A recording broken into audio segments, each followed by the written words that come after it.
Olá, meu irmão, boa noite, a paz de Jesus esteja reinando no seu coração. Estamos aqui mais uma vez para trazer aí a palavra de Deus ao seu coração. Estamos estudando 3 capítulos, por dia.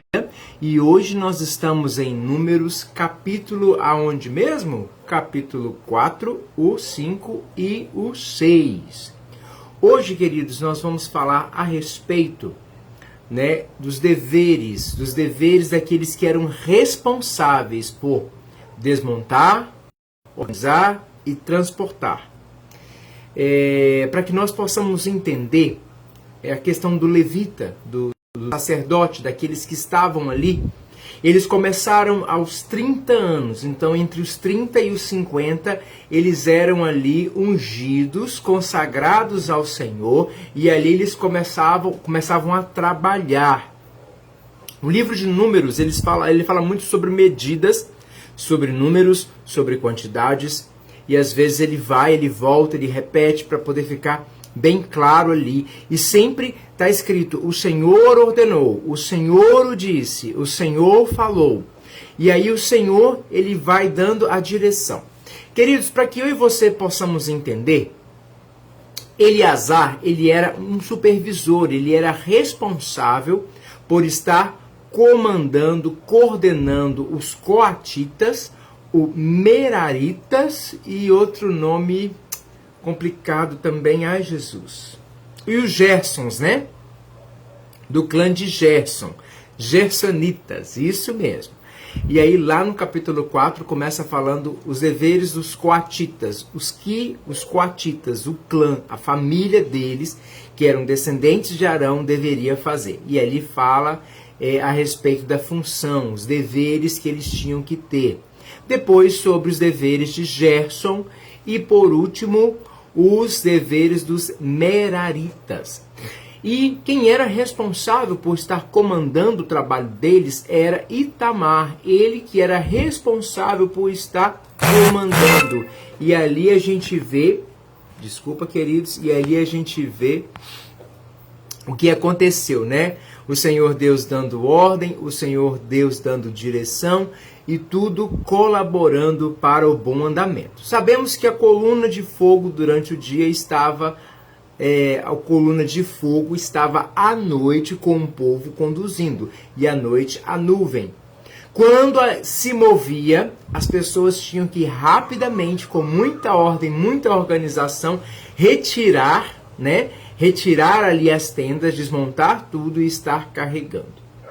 E aí, lá no Números capítulo 5, parece que vira a página, o assunto muda, e aí começa a falar sobre a questão de impurezas, de doenças, de lepras, de como lidar com esse tipo de doença, o que fazer com essas pessoas que estão doentes.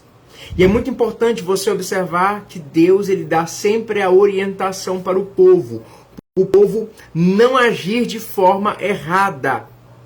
É como a medicina. A medicina ela não foi descoberta agora, mas há muitos anos atrás, o procedimento, o protocolo que hoje temos de álcool em gel, lavar as mãos, máscara, esses procedimentos de cuidados, o Senhor que já fez há muito tempo atrás.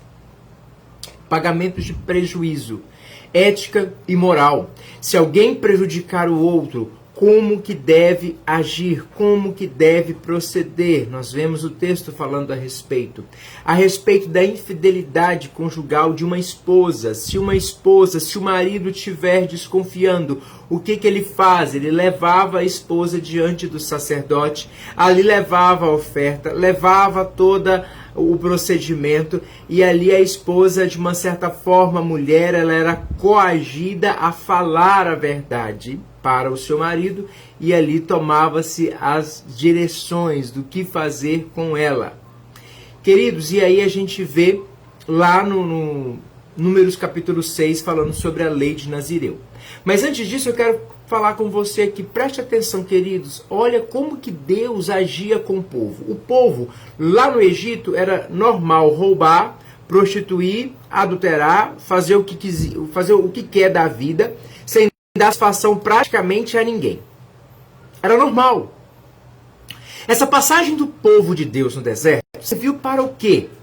Para tratar no coração do povo, retirar essa impureza, retirar a imundície, né, toda a contaminação que estava no coração do povo, para que o povo fosse para a terra que o Senhor prometeu.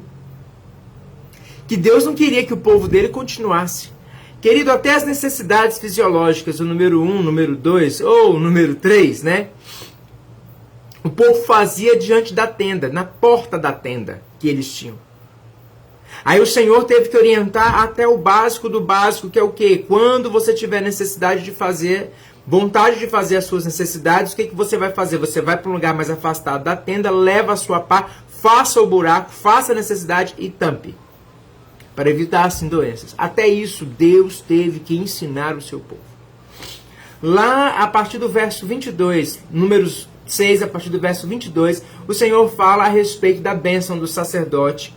O que é ser a bênção do sacerdote? E ele finaliza: e disse Deus, assim Arão, os seus filhos pedirão as minhas bênçãos para o povo de Israel, e eu os abençoarei.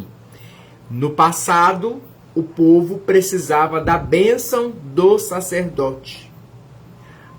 Deus falava através do sacerdote. Deus falava através dos seus profetas. A tenda, a cortina existia. E hoje nós temos livre acesso para falar com Deus, através de Jesus Cristo. Quando ele veio, quando ele foi às trevas, depois foi assunto aos céus, quando ele morreu e ressuscitou, o véu foi rasgado de alto a baixo. E hoje não temos mais isso. Amém?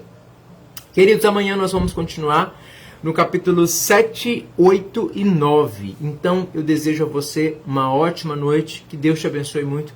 Espero ter te ajudado. Qualquer dúvida, estamos ali no grupo ou aqui no YouTube mesmo. Você pode colocar o seu comentário, o que você gostou, o que você achou. Vai ser uma bênção falar com você, abençoar a sua vida, sabendo que você já é abençoado por Deus. Amém? Nós somos. Vamos orar? Senhor Jesus, muito obrigado pela vida do meu irmão e da minha irmã. Peço ao Senhor que toda sorte de bênçãos esteja sobre ele.